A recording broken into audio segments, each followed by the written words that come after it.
we had to stop for a moment for a phone call, but it's the nature of what I do. But again, welcome to this Bonners Ferry to New Orleans and beyond. I'm Andy Hinderly, and I'm hoping that Peter Hawley will pop in at some point, um, and we can get him in here, but it may be that he won't be able to make it.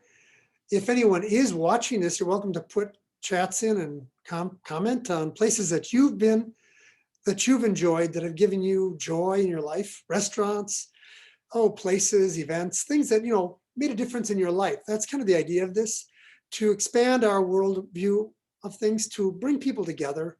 There is so much hatred right now in the world.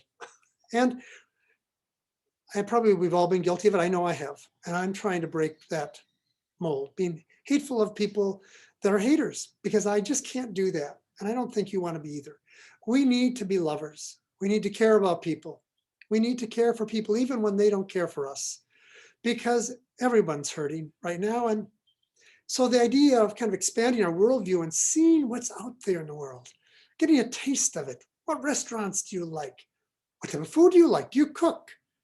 What type of creativity do you get into? What is it that makes you feel good? During this time, it's really important, because we're not yet over this, but we're getting through it.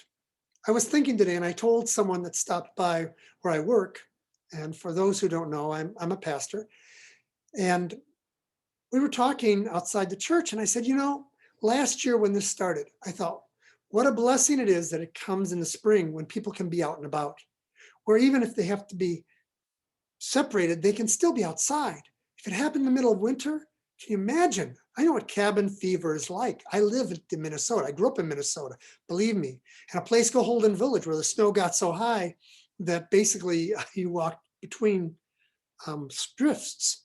And, there was, unless you were an outdoor activity person, there wasn't a lot to do in that place either. I was outdoor in my activity.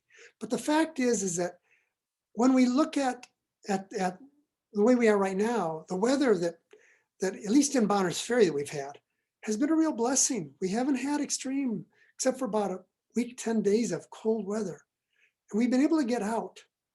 That's not true for everyone.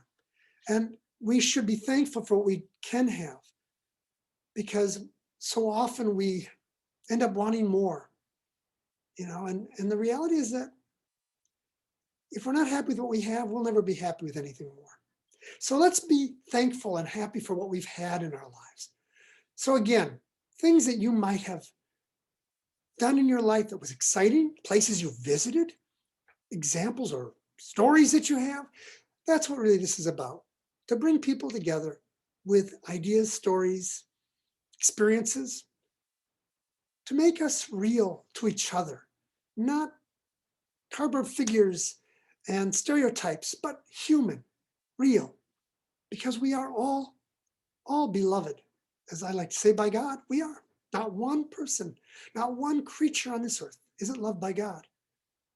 And though what we have different viewpoints of what God might be, doesn't mean that we can't express the love of whatever it is we feel. So I'm going to tell you a little bit about Bonners Ferry. Up here, we have several restaurants. We're in the mountains, well, in the valley, but the mountains around us. There's several, well, actually, all the restaurants here are really fun and they're good. And it looks like my face, there we go, we're back on Facebook. We're doing this on Zoom and on Facebook. We're going to record it and put it out. But the point I'm getting at is that the places we have, there are many places that we've learned to enjoy here. And one of the first places that we actually went to when we first came up here was we were taken by some people from the church we were interviewing at to the Springs restaurant here up in Bonners Ferry. Sitting by the river inside, but looking out on the river. What a serene thing it was. Looking up at the mountains, it was just beautiful, just gorgeous. September, nothing more beautiful sometimes than seeing the colors change in the autumn. It's one of my most favorite times. And I grew up in the Cascades as part of my life, as well as in Minnesota. And in both cases, when the leaves changed color, wow, wasn't it incredible? I used to watch the leaves fall down and just the smells. Oh, maybe you know some of that feeling. But up here anyway, it was a wonderful meal, nice evening, very wonderful company. And as it turned out, we ended up being offered the call up here and we came. It's a long way from New Orleans where I took my first call. And that was quite the amazing place in itself. And I can tell you stories about New Orleans, and maybe I should. Funniest story, I guess I would tell just right now, because we don't have that long. But the funniest story is the connections that we have with people and how those connections happen. And up here, there was a similar one. But I'll start with the one down there. So I went to New Orleans to be a pastor, my first call. And this couple came to visit from Minnesota, and they said they had called and left messages on my answering machine. Well, that was a surprise because I didn't have an answering machine. So I thought, well, I better find out what's going on here. So I looked in the phone book, and lo and behold, I found a Hinderly, Sanford Hinderly. And I went, I wonder if that's a relation. So I called and left a message, and then I called my mother, and I asked her, do you know anything about this? And she suggested some possibilities. Well, to make a long story short, Sandy, my cousin, and I connected up. He was and he is my cousin. Teaches at Loyola Jazz, and we became fast friends. Did a concert at our church together, fundraiser. Had some fun going down to the quarter, even singing with him at a place called the Pelican Club. It was fun just to entertain, some fun things to do together. But I just never imagined I'd meet someone in the Big Easy that was related to me. And what a joy it was. But it wasn't just him that made it. There were so many wonderful people. The couple that took me in when I first moved in there was a couple that adopted me. It made me feel the most welcome, like part of the family. And really, they are my parents, outside of my real parents who are passed on. They're still alive. In fact, when my wife and I were married, Lois, my other mother, was part of the wedding party. And I gave both my mother Mary and my mother Lois roses as part of acknowledging who they were. So it was really cool. It was really cool. But the similar thing happened up here. When I was in Africa, we were in Africa working. We never planned to go into the North countries. We were planning on being somewhere south and warm. But because of connections in Tanzania, we ended up, as I said, getting this call up here. Well, it turned out that my one brother, Paul, who had been a director of a retreat center, Holden Village, in the Cascades, that's where I grew up partly, and then also in a place called Koinonia, New York, a retired pastor up here was connected to him through this Koinonia. He knew about it and had been part of the board, and it just made a connection. And we never know where we travel, when we're not going to be touched by other people, even people that have a connection with us that we can't imagine. So I'm going to call it connections today, just connections as we travel. Because I have another example of this. Maybe you have some too. And if you do, if you're watching this, please pipe in, stick a note in. But two other, you already heard about Peter's connection from last week, where he and I connected, and what a surprise that was. When I was in Central African Republic, or actually Cameroon, as a short-term missionary, my grandmother passed away, and she doted on me. I had replaced her daughter who died of cancer when I was born. And she watched over me, and she fed me milk and cookies, and chocolate milk with Nestle's Quick and cookies. It was wonderful. And I'd watch TV at her apartment. She and my Aunt Tootsie, Auntie Nora, rather. And Auntie Nora and my Grandma Chrissy were just a stitch. They were just, they could have made a sitcom about them. That's how funny they were, and just how amazing they were. And stories I could tell you, believe me, you would. It was pretty funny. Anyway, but I was in Cameroon and I was at a missionary picnic, and I just received the telegram that my grandmother had passed away. And I was mourning this. And there was no one I could really talk to. And I was down in the mouth. I was depressed. I just was so hit. And this couple who were working in Central African Republic, the Smiths, came up to me and said, "We notice you're down. What's going on?" And I said, "Well, my grandmother passed away. I just got the telegram." They said, "Oh, we're so sorry." And they said, "Well, what was your grandmother's name?" And I said, "Christine Hinderly." They said, "Really?" I said, "Yes. We worked with her at Augsburg Publishing." And I was like, "You're kidding." "No." "Oh, we loved her." And it was just this amazing feeling of outpouring warmth. And we talked about her. They shared stories with me about her. And, you know, we have this wonderful gift that comes from these relationships.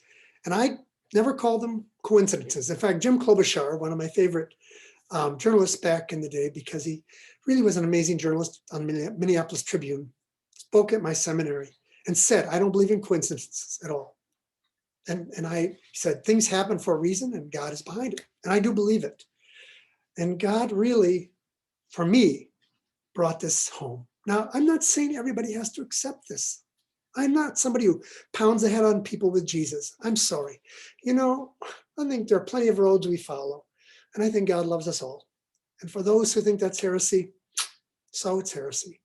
But heresy, theresy, everywhere a CC. The reality is, if God can't love everyone, then what type of God do we have? And if God can't affect everyone, what kind of God do we have? My father once said, if we don't preach the gospel or share the gospel and the love with people who aren't believers, then what good are we? It's so easy to share it with people who believe and sheep steal and do whatever we do, but to share with people who don't believe and say, hey, there's a God out there that loves you. There is a creator that made you who you are. You don't have to apologize for it. It's so cool. Anyway, I'm preaching. I'm sorry. But my point is simply that open your eyes when the possibilities occur and these 3 degrees of separation happen. Because believe me, they're a lot closer than you think. They are a lot closer. I can tell you how many times an experience where I have met someone, run into somebody, and it's just blown my mind. The same way when in the way things happen. I never planned, as I've said, to come here in Bonners Ferry. I didn't plan to go to Kenya. We were in Central Africa. We came back to the United States because we came back just before my mother died. And it was a gift that we were given by our global mission department of the ELCA. I'm so grateful to them for all they ever did and supported us. That's a shout out to those people in the ELCA and global mission.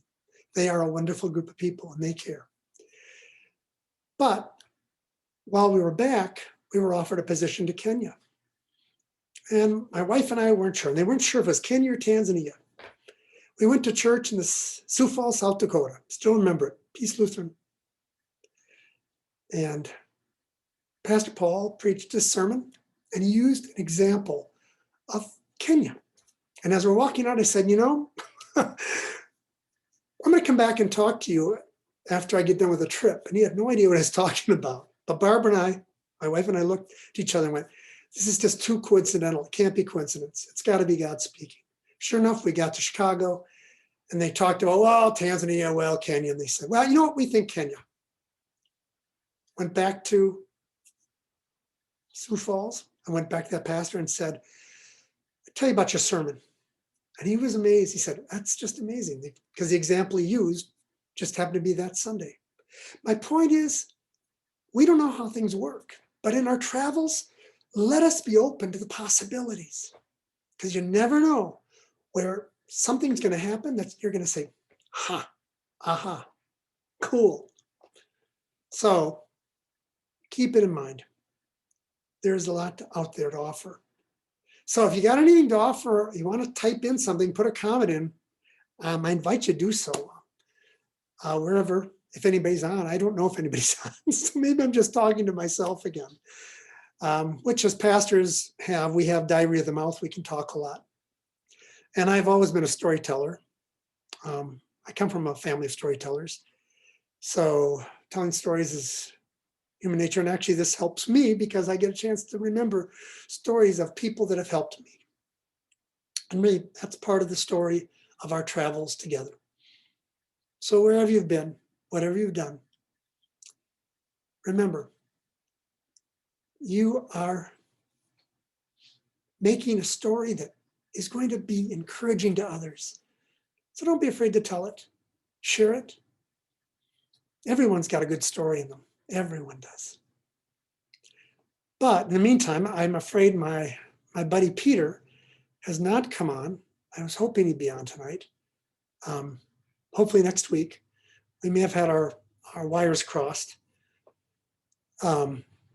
But again, if you have any questions, feel free to ask them. Up here in Bonners Ferry, we are, as I say, we're in the mountains, beautiful area, 30 miles from the Canadian border. We're a small area. We've got about 2,500 in town or around the town and 10,000 in the county. We're growing a lot from people moving in from other areas, California, Nevada, lots of places. It's become a kind of a retirement area for a number of people. We've got some wonderful, wonderful things here. We've got a great school, great schools, wonderful teachers. We have, I say, great restaurants. You can look us up online, take a look. I don't want to shout out a specific restaurant because I'm sure people will, but as I said, the first place we went to was the Springs.